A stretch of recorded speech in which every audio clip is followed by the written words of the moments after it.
All right, guys, so we're here with Jim Dill.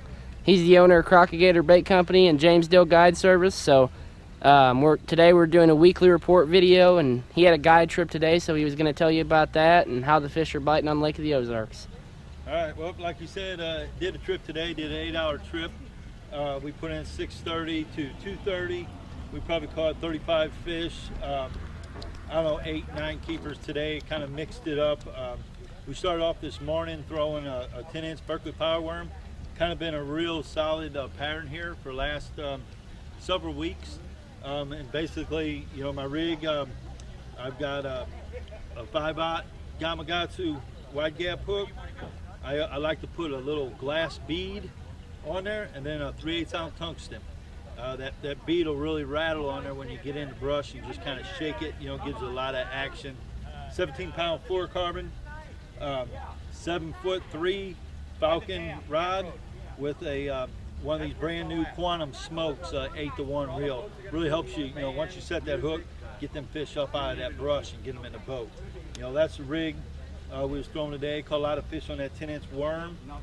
The second thing, probably caught almost as equal amount of fish on it. The shaky head rig, this is just I really like to downsize when that 3/8 ounce ain't working. You know, we'll downsize to this little 3/16 shaky football, and I like putting that little Magnum finesse worm on there that Zoom makes. Green pumpkin red's a real good color right now. I downsized the line there down to 12. You know, throwing a little 6'10" finesse jig Falcon. You know, that rig there probably catches, I mean, it caught a lot of fish today. You know, some of the smaller ones, but it will catch some big ones too. Today we mainly started out, we were flipping brush piles. I say flipping, casting to some brush piles that were from 8 to 14 foot of water. That's where the best bite was. You know, if you get in that brush or around the brush, you just pull it over that brush and let it soak in there sometimes, and then fish would just tick it and just kind of swim off. You know, so that was, most of the bites were like that. We did go out to some bluffs today and fish some bluff shelves. Caught a few fish out there. You know, and then as it kind of slowed up a little bit, if you come down and the bite kind of slows, there's kind of a midday slowdown. You want to catch some fish. We had a pretty good wind today. Anytime you get wind down here in the Ozarks, you take this little fluke rig and you just go out and catch all the fish you want. I don't know how many fish we caught today on that little fluke rig. Basically just looking at big docks on Main Lake that's catching wind, and you just play the wind, you know, the wind and the shade. And you know, usually you go out and you catch a lot of Kentuckys. Today we caught a lot of largemouth out there, a lot of short largemouth that were out there schooling. But we did catch quite a few, you know, decent Kentuckys too. So those are the 3 things we did today. Really had a pretty good day. Didn't catch any big fish today. Caught a few, I guess we probably had 2 over 3, around 3, and a few other solid keepers. And then, you know, probably a dozen keeper Kentuckys, couple decent ones. You know, so if you come down the lake right now, that's pretty much what I would stick to. You know, right now, at least for another couple weeks, you know, you gotta go to the backs too. If you like flipping, you want to test that out. It's kind of a hit and miss right now. It's still a few weeks away. Once we get some bigger gizzard shad towards the backs, and they really start working back there steady, that bite will be a lot more steadier. You know, and that's basically flipping on the docks. And, you know, we'll cover that in the next couple of weeks. Yep, and it seems like bait's pretty key in these areas that you're fishing, right?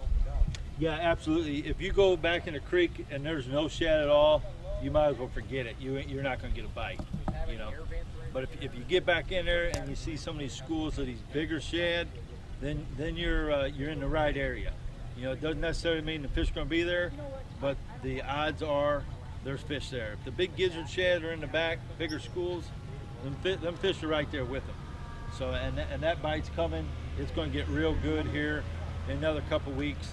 You know, the water's still warm. It has dropped. You know, last week we were 87, 89 degrees. Today we had 84 degrees. So it's dropped quite a bit. If we can get some cool nights, maybe some cool rain, you know, and drop it back down. Once we get down in the upper 70s, it's going to get real good everywhere. Yep. So, you know, you were there, Joe. We had the Bass and Bob Summer Sizzler. Yep. Over the weekend. That was an Excellent awesome event. fishing. You know, of course, there's always guys that get on that big bite, and you know, help me remember. I know, you know, Cook and Cook. You know, they're always tough this time of year. Mm-hmm. They won. They had what, 37 something. Yep, 37. That's some pretty good fishing in the middle of summer. You know, Lawson and Connor had a good bag both days. They had like 36 or 35. 36 right there. Marcus and Bill. Yeah, of they course, tied Roger and Dennis had a big bag the last day, over 20. Came back. I think they took second. Yep. You know, and then there was a bunch of us that was catching that 11 to 14 pounds, you know, of fish. And you know, we actually, me and my partner actually kind of did a little reverse there. You know, on Bass and Bob tournaments, there's always different ways of winning money or getting a check. And you know, we kind of decided, well, we'll go after that 2-day small limit. And we started throwing back 3-pounders and replacing them with Kentuckies, so we could get that last money spot. We just squeaked it out. So, yep, you guys won. But that. it was a great time. Fishing's great down here right now. You know, we got a couple more weeks, guys. You know, we got this crazy shootout this weekend coming. Boats are getting down here. You know, we got that. We got Labor Day, and then it's pretty much going to be ours again. So get your stuff in order. Get things geared up, take care of your lawn work, your house, you know, chores, and get ready to come down the lake, because it's getting ready to get really good down here. Awesome.